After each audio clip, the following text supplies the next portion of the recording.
out here, I was going to call Kevin to see if something was happening in terms of like if I could read or present or something, and he asked me first. So that was really nice. Okay, do I lift this thing? I don't need to. Whoa, oh my God. How does this work? Okay, hello. In terms of poetry, I was told by my partner to just stop and look around the room first. Not at you necessarily, but that's good. But just look around the room to see if there's any point in the room where I can just focus on, if anything, you know, and just get the kind of thing. There's a nice plug right over there on the wall. I'm going to do that.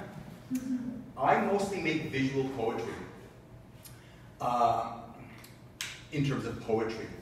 I do use words sometimes to make my poetry, but a lot of it is visual. Now, when one makes visual poetry, or concrete poetry, or scenic writing, one has to wonder how one is going to read at a poetry reading.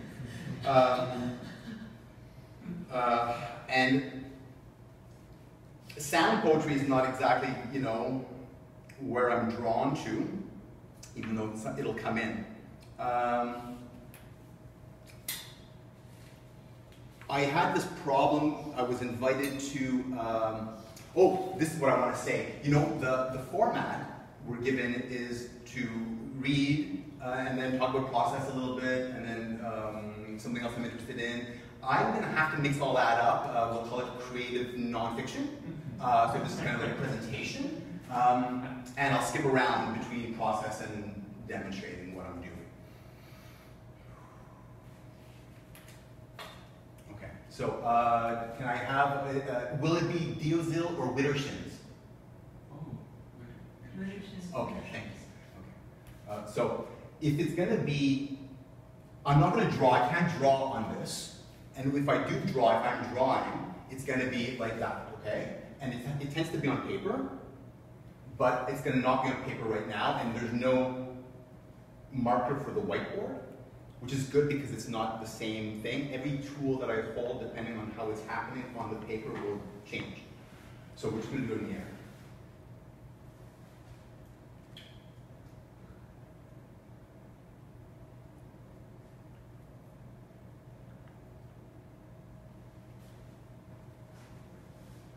I hope the mic is catching this. Okay, sorry, let's start. No. And if you want to see the blue light from the center of the earth through my body out through the stylus, you're welcome to. You don't have to. No one is going to be coerced to perceive subtle energies.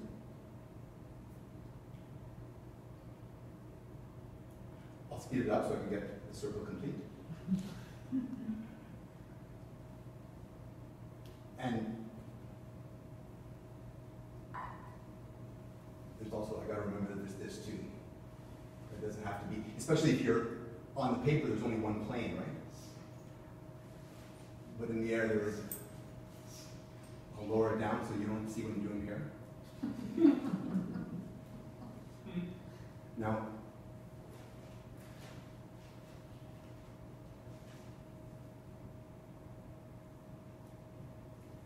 the white walls are perfect for this. That field, that skin of the eyeball field, is really. Am I going to join up? Okay, good. Okay. When that happens on paper, this is what happens.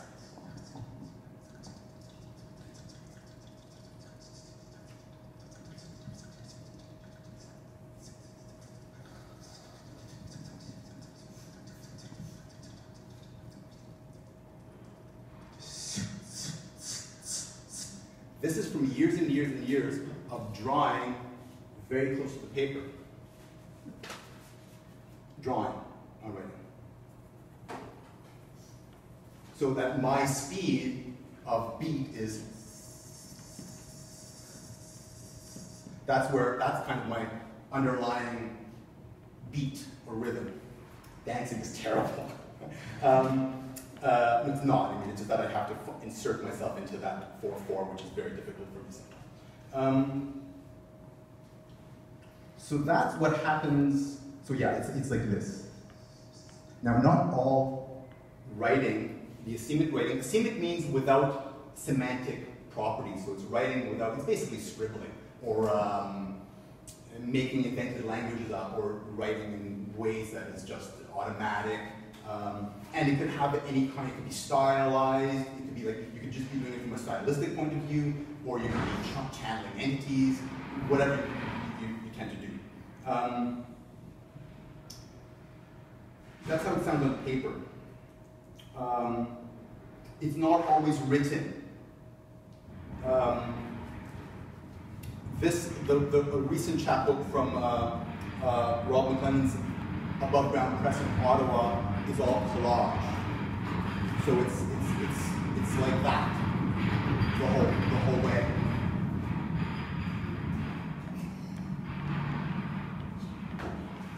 Do you choreograph that? Yeah, totally. I'm paying like $15.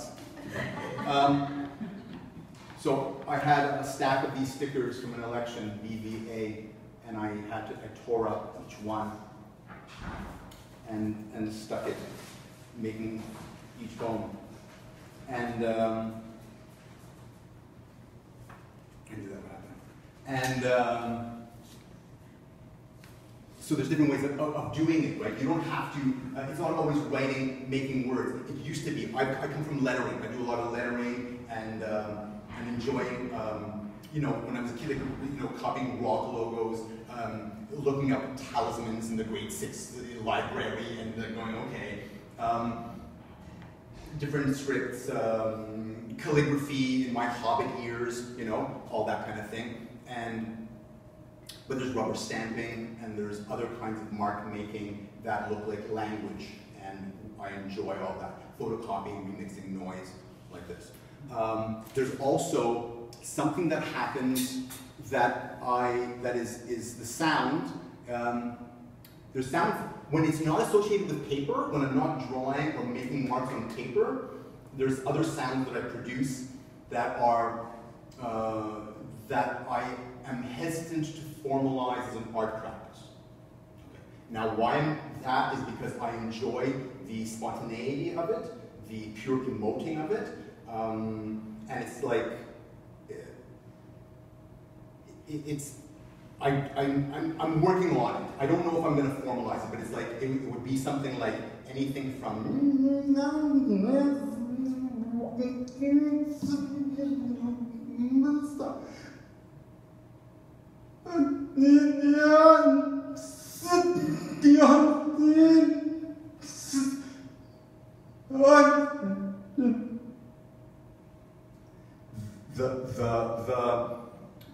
what happens with that that's dangerous is that you're not, there's an emoting, it's kind of where the laugh cry, that fucking nexus of that sound thing, of laughing and crying. It's the checkerboard, it's the cosmic trickster puzzle box, it's all the bullshit. And there's a kind of emoting without that mediation of human language. The way tanks are often, for me,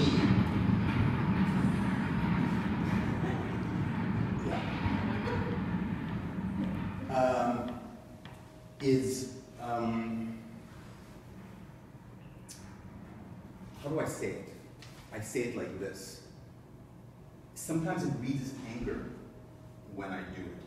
And I've had it in situations where I have demonstrated it, and it's not the best things happen when that happens.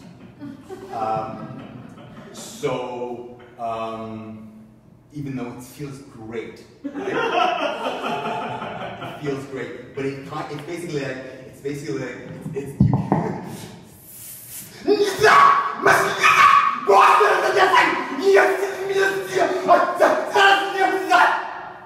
and if it goes on for 20 minutes, it feels great, but it's also not something that I want to show my child or my partner. Okay? And because it then gets and then you're like, okay, so like this is my joke is the trigger warning if anyone's been possessed, you know, sorry. And it goes like that. But it's okay, like I don't know, I'm kind of comfortable in shadow realms, and I'm kind of comfortable with, no, I'm not gonna say I'm comfortable with demonic entities, I'm not saying that. But it's kind of like,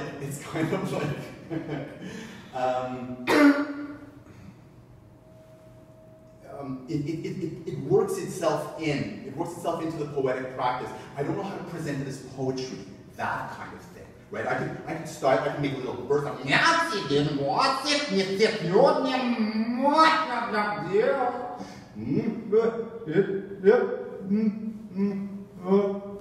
so then it brings it down. I could bring it down again. I could bring it down again. If I unleash it, I writhe. And we're not doing that today.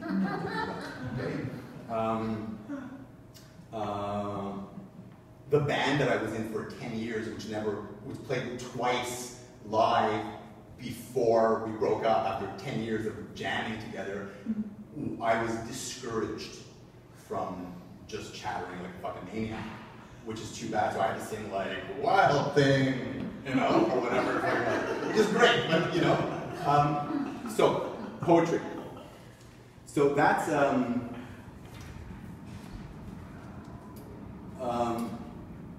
so the wand work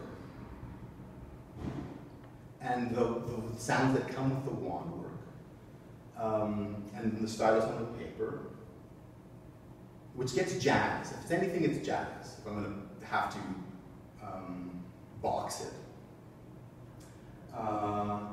The vocalization that is a little bit more free-form and emotive is another aspect of it. I really love making little books, and I love putting your chapbook thing is exactly it. It's kind of like making little books. You just need multiples of 4 pages, like 4 pages, 8 pages, 12 pages, and you can just go to the coffee shop and make another one and just keep on passing it on, and it's very fun, and you leave it on the bus, and who cares? You make 10 copies, it's not a big deal. You could even bring those 10 pages to the coffee shop, and the machine folds it and staples it for you. You know, it's like you don't even have to, like, that's done. I'm never collating again. I don't have to. Sending your things to small presses is helpful. If they'll do that kind of thing, very few will. And the kind that tend to go more on the concrete poetry, which is basically stacking letter forms. And I'm like, I don't care anymore about stacking letter forms. Look at these A's, they're jumbled together. Or look at these X's, they're in a row or something. Like, wow, in 1942, 1919, you know? Whatever, some of my best friends stack letter forms. So the asemic is more kind of where it's kind of, it looks like language, it's not language. It looks like language, it's not language. It doesn't look, not English, I'm not Englishing it again. I'm not Latining it again. I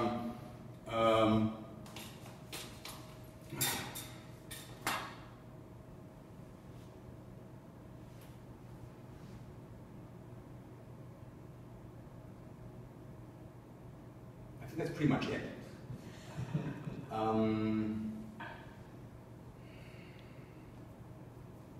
Rubber stamping is going to be my thing. Then I'm going to tell you the interest. Rubber stamping. Okay. You can have a little printing press on your desk with an eraser from the dollar store that you've carved with an X-Acto knife, or if you're fancy, an actual speedball lino cut tool. Right? It cuts like butter through the white erasers that you get at the dollar store. You have a stamp pad. The impression that you make of it, like this is when artists generally, okay, photographers notoriously do not touch their negatives. They are careful with their negatives because that's part of their art. They don't want to fuck up the negative. People that don't really care about negatives will hold the negative and cut the negative and tape the negative together and a whole bunch of the negative and tape it again together and go get it developed because they don't know that you're not supposed to touch negatives. So rubber stamps don't have to be used as, you don't have to stamp the thing that you've carved. The eraser is pliable. So you could dip it in the ink or the pad and just make these little flicks of the wrist, and language, to me, happens. Squiggles and forms. I don't know if I have necessarily an example of that in these. I don't think I do. It's too bad. But, well, this is a very, very old one, but that's just that's still the letters. You can still see the letters. We don't want that. I'm not talking about that, but that's an example. Okay? And then we see that? Just little bits. But so I encourage people to use rubber stamps, the ones that you steal from the office, or the ones that you've carved yourself, or the ones that you found, or the kids' stamps, to see what you can do. Masking rubber stamps is also very interesting, where you have a piece of card, and then you have a fish stamp, but you put the card there so that you're only stamping on the paper, only the tail or the heads or parts of it. Okay? And then you can layer and layer and layer and layer, and then make things that don't look like fish at all. Creative process I wove throughout the whole thing. Is there any questions?